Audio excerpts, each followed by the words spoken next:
Hello, Mr. Otul Bora aru Mr. Keshab Mohanto Dangoria. Screenot Narendra Modir huwe bawe thoka ei dugoraki netak লক্ষ্য কৰিছে নে এগৰাকী জেডিউৰ মুৰব্বী তথা বিহাৰৰ মুখ্যমন্ত্ৰী নীতিশ কুমাৰ আৰু আনগৰাকী টিডিপি অৰ্থাৎ তেলেগু দেশম পাৰ্টিৰ মুৰব্বী তথা অন্ধ্ৰ প্ৰদেশৰ প্ৰাক্তন মুখ্যমন্ত্ৰী চন্দ্ৰবাবু নাইডু আঞ্চলিকতাবাদৰ ৰাজনীতি কি বা আঞ্চলিকতাবাদৰ শক্তি কেনেকুৱা আপোনালোক দুগৰাকীয়ে হিকক এই দুজনৰ পৰা যেনেকৈ আপোনালোকে বিজেপিৰ নেগুৰত ধৰি সুচৰি বিজেপিৰ পৰা অক্সিজেন মাস্কখন লৈ প্লাই জিয়াই আছে তাৰ বিপৰীতে টিডিপি আৰু জেডিইউ অক্সিজেন দি জিয়াই ৰখাৰ দৰে হৈছে বিজেপিক কিয়নো এই দুগৰাকী নেতাই কেনেবাকৈ যদি মোদীৰ পৰা সমৰ্থন উঠাই লয় বা বিজেপিৰে মিত্ৰতা ভাঙে শপত গ্ৰহণ কৰা গোটেই চৰকাৰখনেই ভাঙি যাব কিন্তু ভাবকচোন টিডিপিয়ে 16খন আসন আৰু জেডিইউৱে বিহাৰৰ পৰা মাত্ৰ 12খন আসন লাভ কৰিছে মুঠ 28খন আসন অৰ্থাৎ এনডিএৰ 293খন আসনৰ পৰা যদি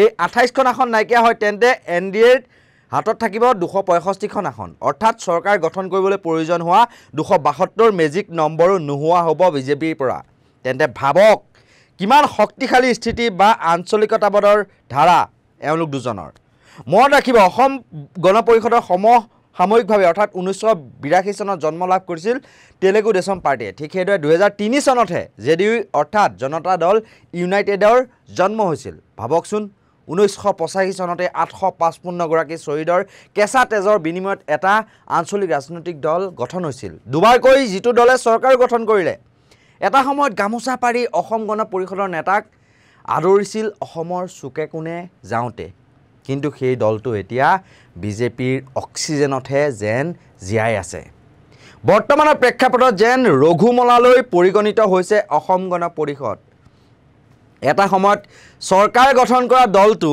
বিজেপিৰ বাবে ইমানেই অপ্ৰাসংগিক হৈ পৰিছে যে ধুবুৰী আৰু বৰপেটা আসন দুখনহে এৰি দিলে ভাগ্যে বৰপেটাত বিৰোধী ঐক্যৰ ভোট 3-4টা ভাগত বিভক্ত হোৱাৰ বাবে ফণীভূষণ চৌধুৰীয়ে জয় লাভ কৰিলে কিন্তু ধুবুৰীত বিজেপিৰ অগপ মিত্ৰজোঁটৰ প্ৰাৰ্থী জাভেদ ইছলামে তৃতীয় স্থানত থাকিবলৈ সক্ষম হ'ল 2019 চনৰ নিৰ্বাচনত 3খন আসনত প্ৰতিদ্বন্দ্বিতা কৰিবলৈ সুযোগ দিয়া অসম গণ পৰিষদক বিজেপিয়ে এইবাৰ 2খন আসনতে সীমিত কৰি ৰাখিলে তাৰ পাছতো প্ৰধানমন্ত্ৰী নৰেন্দ্ৰ মোদীক শুভেচ্ছা জনাই বা হলাগি তত পোৱা নাই অগপ সভাপতি অতুল বৰাই মুখ্যমন্ত্ৰী হিমন্ত বিশ্ব শৰ্মাকো ফুলৰ থোপাৰে অভিনন্দন জ্ঞাপন কৰি তৈলমৰ্দন কৰিয়ে আছে কিন্তু এইবাৰ বিজেপিৰে সৈতে মিত্ৰতা কৰি কমি মাত্ৰ এখন আসনতে আবদ্ধ হৈ ৰৈছে অগপ 1995 চনৰ আজিৰ দিনটোৰে অগপৰ সভাপতি অতুল বৰা আৰু কাৰ্যকৰী সভাপতি কেশৱ মহন্তই অসম গণ পৰিষদত যোগদান কৰিছিল কিন্তু কি ভুলৰ বাবে আজি 885 গৰাকী শহীদৰ আত্মবলিদান নিহিত হৈ থকা অসম গণ পৰিষদৰ অৱস্থা ৰঘুমলাৰ দৰে হ'ল থুৰতে উল্লেখ কৰি থওঁ বিজেপিয়ে মিত্ৰালি কৰি 24ৰ নিৰ্বাচনৰ পিছত অগপৰ দৰে দেশত অপ্ৰাসংগিক হৈ পৰিল কেইবাটাও দল ৰঘুমলাই যেনেকৈ আশ্ৰয়দাতা উদ্ভিদটোক জীৱন ৰস শুহি মৃত্যুৰ মুখলৈ ঠেলি দিয়ে 2024ৰ ফলাফল ঘোষণাৰ পিছত দেশৰ কেইবাটাও আঞ্চলিক ৰাজনৈতিক দলৰ অৱস্থাও একেবাৰে তেনেকুৱাই একাংশ বিজেপিৰ সংগত থকাৰ পাছত গেৰুৱা লতাৰ বিষ প্ৰেমত প্ৰায় নিঃশেষ হোৱাৰ উপক্ৰম হৈছে আনহাতে কোনোবাই মৃত্যুৰ আগমন বুলি জানি গেৰুৱা সংগত ত্যাগ কৰিলে যদিও বিষমুক্ত হৈ হাৰি যাব নোৱাৰিলে 2024 চনৰ লোকসভা নিৰ্বাচনৰ পিছত যদি কোনো দলে সৰ্বাধিক ক্ষতিৰ সন্মুখীন হৈছে তেন্তে সেয়া হ'ল বিজু জনতা দল চমুকৈ বিজেডি উৰিষ্যাৰ এই ৰাজনৈতিক দলটোৱে দীৰ্ঘদিন ধৰি জগন্নাথ ভূমিৰ শাসক হৈ আহিছে এসময়ত বিজেপিৰ সৈতে কান্ধত কান্ধ মিলাই আগবাঢ়ি যোৱা বিজেডিয়ে এতিয়া গেৰুৱাৰ সংগ এৰিছে যদিও ইয়াৰ আগ্ৰাসনৰ পৰা সাৰি যোৱা নাই লোকসভাত 21খন আসন থকা উৰিষ্যাত এসময়ৰ অংশীদাৰ বিজেপিয়ে 20খন আসনেই দখল কৰিছে কংগ্ৰেছে এখন আসন দখল কৰিছে বিজেডিৰ দুৰ্বল অৱস্থা দেখি ৰাজনৈতিক মহলে দাবী কৰে যে নবীন পাটনায়কে নিজেই উৰিষ্যাৰ মাটিত খাল খান্দি ঘৰিয়াল চপাই ল'লে অৰ্থাৎ ঘৰিয়াল হৈছে বিজেডিৰ লহপহকৈ বাঢ়ি অহা এইবাৰ তেওঁলোকে গ্ৰাস কৰিলে মোদী চাহৰ দলটোৱে তেওঁলোকক গ্ৰাস কৰি ল'লে লোকসভা নিৰ্বাচনৰ ফলাফলৰ পিছত উত্তৰ প্ৰদেশৰ ৰাজনীতিত মায়াৱতীৰ বহুজন সমাজবাদী পাৰ্টি কাৰ্যত অপ্ৰাসংগিক হৈ পৰিল বুলি ক'ব পাৰি বহু বছৰ ধৰি বিজেপিৰ সৈতে মিত্ৰতাত আছিল মায়াৱতী মিত্ৰতা এৰি যোৱা বহুদিন হ'ল কিন্তু মিত্ৰতা ত্যাগ কৰাৰ পিছতো শুনা যায় যে তেওঁলোকে ৰাজ্যত বিজেপিক সুবিধা কৰি দিয়াৰ খেল অব্যাহত ৰাখিছিল উত্তৰ প্ৰদেশত এইবাৰ সকলো সমষ্টিতে প্ৰাৰ্থীও দিছিল। অৱশ্যে ইয়াৰ কোনো লাভ নহ'ল। এখনো এখন লাভ নকৰিলে দলটোৱে। BSPৰ দলিত যাদৱৰ ভোটত ইতিমধ্যে বিজেপিয়ে সিন্ধি দিছিল।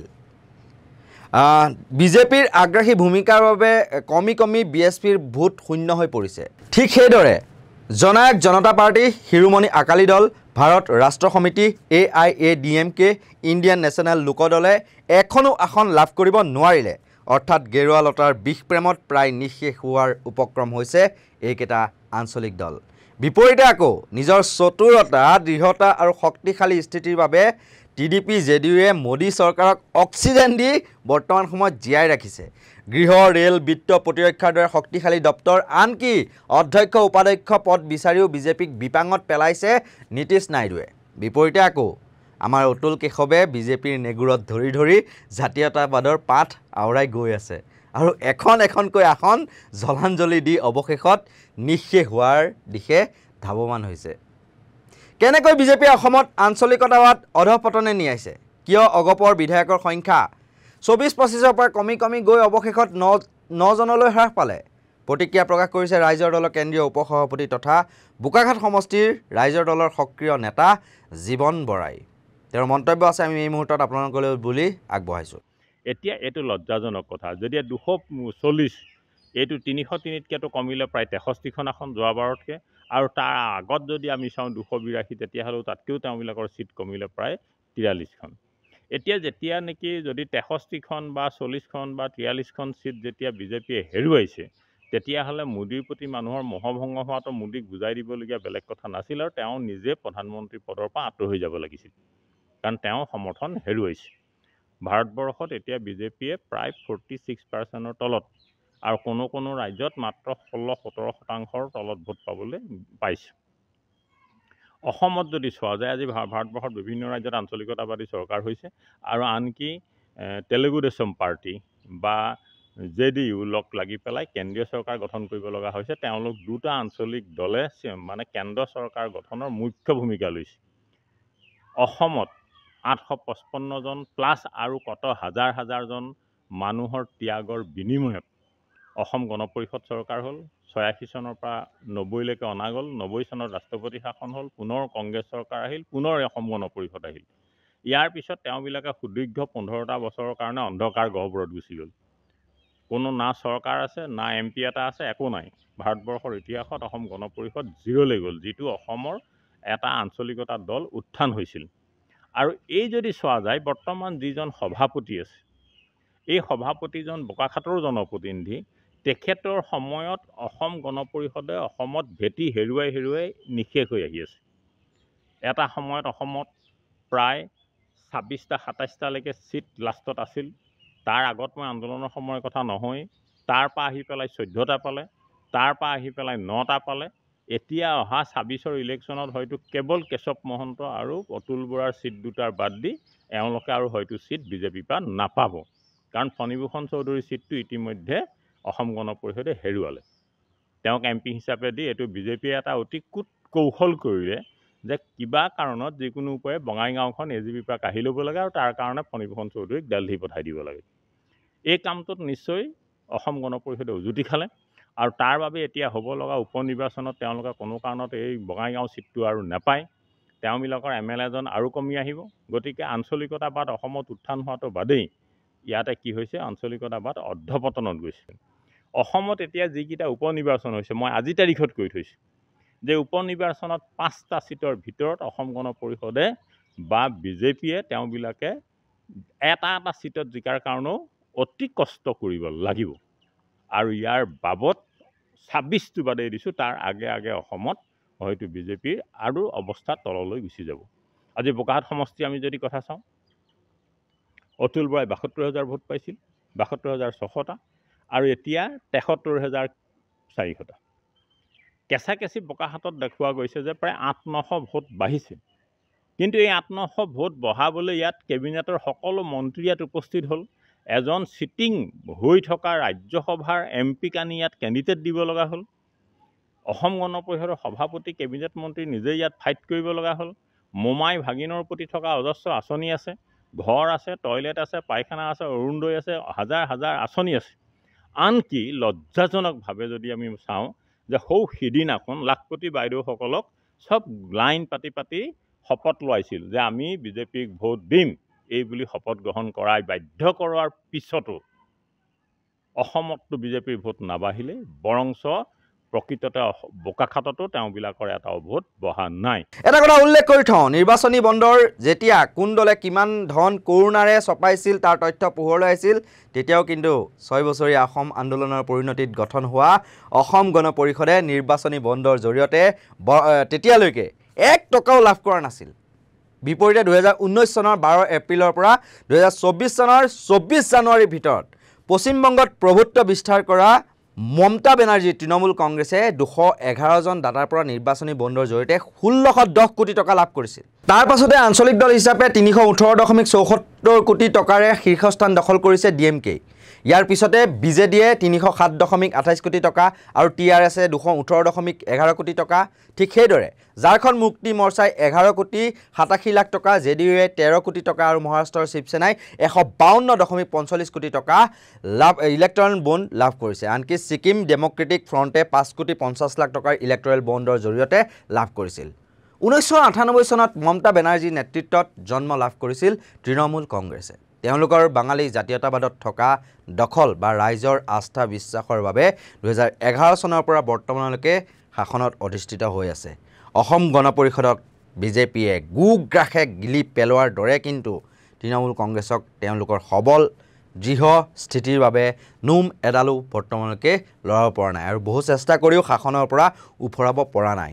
উল্লেখ কৰি থওঁ, 2019 চনত অসম গণ পৰিষদৰ কেইবাবাৰৰ ফিক্সড সভাপতি অতুল বৰা, কাৰ্যকৰী সভাপতি কেশৱ মহন্ত আৰু মন্ত্ৰী ফণীভূষণ চৌধুৰীয়ে মন্ত্ৰিত্ব এৰিছিল কাৰ তীব্ৰ বিৰোধিতা কৰি।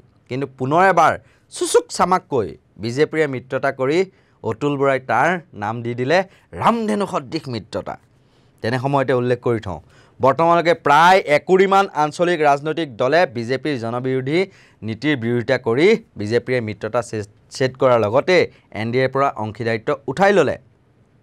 তাৰ ভিতৰত অন্যতম মণিপুৰৰ কুকি পিপলছ এলায়েন্স, জম্মু কাশ্মীৰৰ PDP, শেহতীয়াকৈ হাৰিয়ানাৰ JJP, তামিলনাডুৰ DMDK, MDMKকে ধৰি 20টাতকৈও অধিক আঞ্চলিক শক্তিৰে মিত্ৰতা ছেদ কৰিছে বিজেপিয়ে। ইয়াৰে কেইটামানক গুগ্ৰাসে গিলি প্ৰায় নিশ্চিহ্ন কৰি পেলালে আৰু এতিয়া একেবাৰে নিঃশেষ হোৱাৰ লাইনত আছে।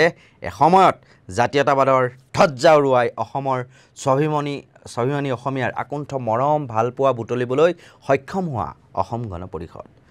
BPFৰে মিত্ৰতা ছেদ কৰাৰ পাছত এতিয়া BPFৰ BTRত কি অৱস্থা সেয়া সকলোৱে দেখিছে। কি হাগ্ৰামা মহিলাই কি হৈ গ'ল। এইটো প্ৰফুল্ল কুমাৰ মহন্তৰ শাসনে প্ৰায় 50 লাখ টকা খৰচ কৰি নিৰ্মাণ কৰা অসম গণ পৰিষদৰ আমবাৰীস্থিত মুখ্য কাৰ্যালয়, যিটোক কংগ্ৰেছত মন্ত্ৰী হৈ থকাৰ সময়ত বিবাহ ভৱন বুলি কটাক্ষ কৰিছিল এতিয়াৰ মুখ্যমন্ত্ৰী ডক্টৰ হিমন্ত বিশ্ব শৰ্মাই। আৰু এতিয়া সেইগৰাকী হিমন্ত বিশ্ব শৰ্মাক সেই বাসগৃহতে সেইটো গৃহতেই ৰূপান্তৰৰ খনিকৰ আখ্যা দি বৰশৰাই আৰু পাট মুগা গামোচাৰে আদৰণি জনাই বিজেপিৰ নেগুৰত ধৰি কেৱল ক্ষমতাৰ লালসাত থকা অগপৰ সভাপতি অতুল বৰা আৰু কাৰ্যকৰী সভাপতি কেশৱ মহন্তই।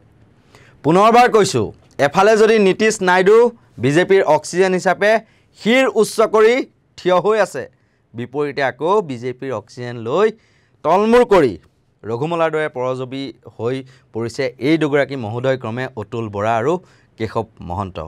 আমাৰ এই বিশেষ প্ৰতিবেদনৰ মোৰ সৈতে বোকাখাতৰ পৰা সহায় সহযোগিতা আগবঢ়ালে আমাৰ সাংবাদিক উত্তম শৰ্মাৰ লগতে ভিডিঅ' এডিটৰ ঋতুমণি নাথে।